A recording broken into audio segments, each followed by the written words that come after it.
Welcome. In our last two videos, we've taken a look at the paranoid narcissist. Today I want to address the origins of the paranoid personality disorder. And in so doing, I want us to look at whether or not a child can be narcissistic.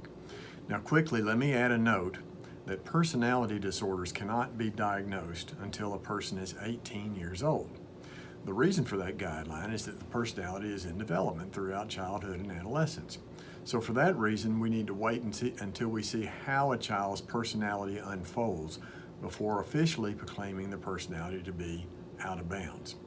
But even though a child can't be formally diagnosed with a personality disorder, if we look carefully, we can commonly see the beginnings of trouble. And perhaps that knowledge can help you help a child to become whole. Or if you're in a relationship with an adult who already has a narcissistic personality, knowing how he or she got to that point can help you help him or her. Let me tell you about a case I once worked on. I received a call from an attorney who represented a man who'd been charged with the offense of injury to a child. Specifically, he'd been accused of yanking his 8-year-old daughter by the arm and pulling her hair in the context of disciplining her. As is common in these cases, the child was taken to a children's advocacy center and was interviewed by a social worker who specializes in forensic interviews of children. Within that interview, which was recorded and made available to me, the girl made a very compelling statement against her father. She went into much detail as she described how he became very upset with her because she wouldn't follow his directions. She detailed how he screamed at her, then how he yanked her up from the kitchen table chair and then forced her to comply with his demands. The girl even demonstrated to the interviewer how angry her father looked. The attorney told me her client vehemently denied his daughter's claims. He said he was at a loss to explain why she might have made up lies against him. His sole defense was, "I didn't do it." The defense attorney, who I knew well, told me that her initial reaction was that her client might be denying guilt for obvious reasons, not the least of which was that he didn't want to admit to being a child abuser.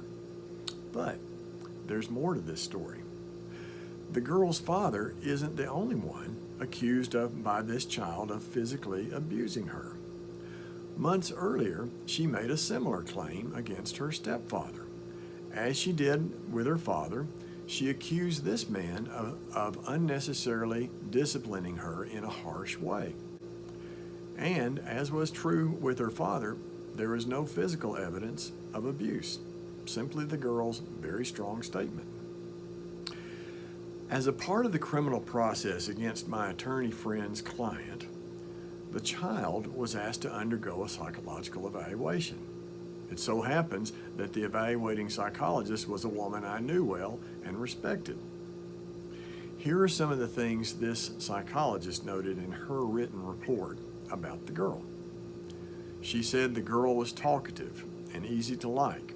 It wasn't difficult at all to establish a rapport with her or to get her to talk about personal matters. She seemed full of confidence and believed her friends and teachers liked her. In other words, she gave no reason to believe she felt isolated or left out. When the girl was asked to draw a picture of her family, she drew figures representing each parent, each step-parent, and each of her 2 siblings. The thing that stood out most about her drawing, literally and figuratively, was the figure representing herself. It was much larger than all the other figures. And the little girl spent considerably more time drawing that figure than any of the others. The examining psychologist also noted that this little girl liked being in control. She virtually demanded her way, and if adults didn't give in, she was capable of throwing some pretty big fits. Eventually, my psychologist colleague asked the girl about her view of the family. At that point, the girl apparently became very emotional as she explained how sad it was that her parents were divorced. She said she liked each step-parent, but her deepest desire was that her mom and dad might reunite, even though that wasn't a possibility. Common to children who've experienced an emotional wound, this girl had unmet cravings. Despite her seeming self-confidence in group settings, such as school, she was clingy, especially to her mother. She had trouble sleeping, explaining that she didn't like being alone. Now, I can't say that all narcissists become the way they are because they experienced unwanted childhood disappointment or even trauma. Some kids are naturally strong-willed, but one quality very common in narcissism is that person's inability to see points of view different than theirs. One of the critical outcomes of child development is the formation of a child's beliefs about herself and about her world, or about the trustworthiness of others. I can't emphasize enough that the way you and I think has a great bearing on how our personality develops. Let's look at some of the hallmarks of narcissism and examine how those traits can often be traced to a child's belief system. One of the things we know about narcissists is that they're often haughty. When not faced with stress or adversity, or when they feel comfortably in control of their world, this person may present as calm or self-assured or easy to like. However, if in childhood that person frequently stayed on edge or worried about things, such as whether or not people understand his or her point of view or their place of importance in the world, can you see how in adulthood this person might become too assertive, too sensitive, too inclined to ignore what others think or feel? Another thing about narcissists is that they often exploit people. They act as if they're entitled to preferential treatment. They insist on their way. They make demands on people, sometimes ridiculous demands. How many times have you been with a narcissist and walked away thinking that person shamelessly took you for granted, or used you, or tried to push you to take blame for their faults, or insisted that you apologize for something they did wrong?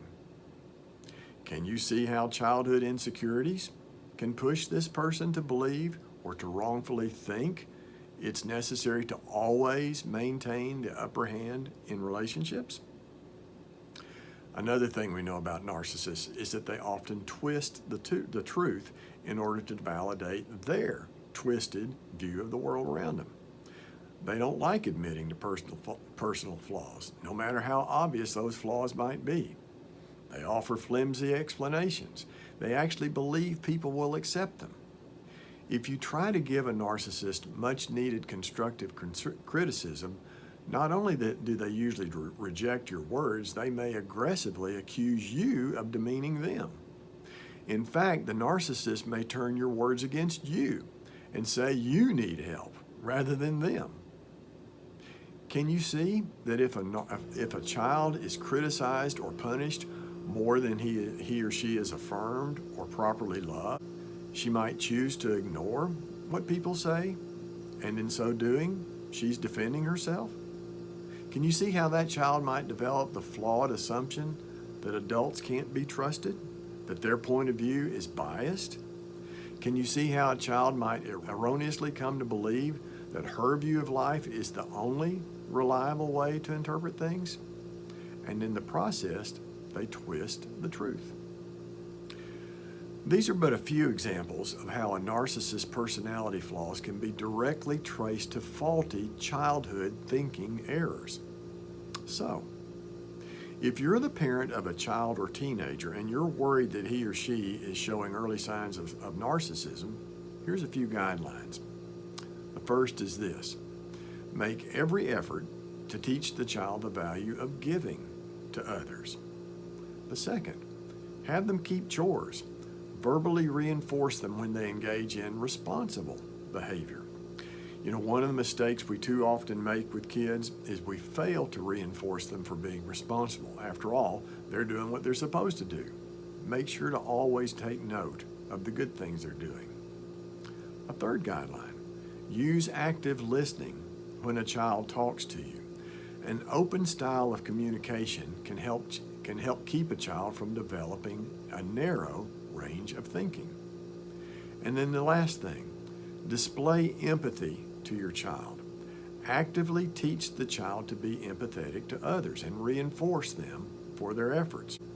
Perhaps more than any other skill, emotionally intelligent people learn at a young age to see things the way other people do, to feel like they do. Now, if you're connected in any way to an adult narcissist who, whether or not they realize it, was wounded or somehow convinced as a child to adopt a distorted view of himself and others, here's some guidelines. The first is this: avoid the temptation of trying to reason with a narcissist. That approach only makes arguments more frequent and more intense. Instead, listen. Let the narcissist punch himself out, so to speak. You can demonstrate understanding without agreeing with the narcissist. That's an important distinction. The second guideline: in the same way that you would with a young child, quietly thank the narcissist for small favors, for holding their temper, for walking away from an argument, for agreeing to disagree without making a big production of it. You know, we can reinforce adults for desired behavior in the same way that we can kids. A third guideline: when you're with a narcissist, be cool, calm, and collected to the degree you can. You already know this, but it bears saying. You won't succeed all at once in convincing a narcissist to change their thoughts. By maintaining control of who you are, you can often avoid unwanted conflicts. You're not going to win them anyway with this person.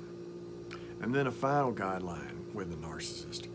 Related to what I just said, never lose sight of the fact that goodness always stands out. If you're completely dedicated to being as positive a person as you can be, your chances of influencing the other rises. There's no guarantees that you can change a narcissist, but you can increase the odds in your favor when you resolve to maintain a steady course. By the way, you want to know what happened in the case of the father accused of injuring his child? After the investigative process was complete, including psychological studies of this child and her father and the stepfather, criminal charges were dropped. As an appropriate outcome, the child became involved in therapy, and all four of the parent figures agreed to work with a child family specialist to help them learn how to respond to the girl's emotional needs and communication deficits. It was a good outcome. I'm psychologist Lee Carter. I'll look forward to being with you again soon.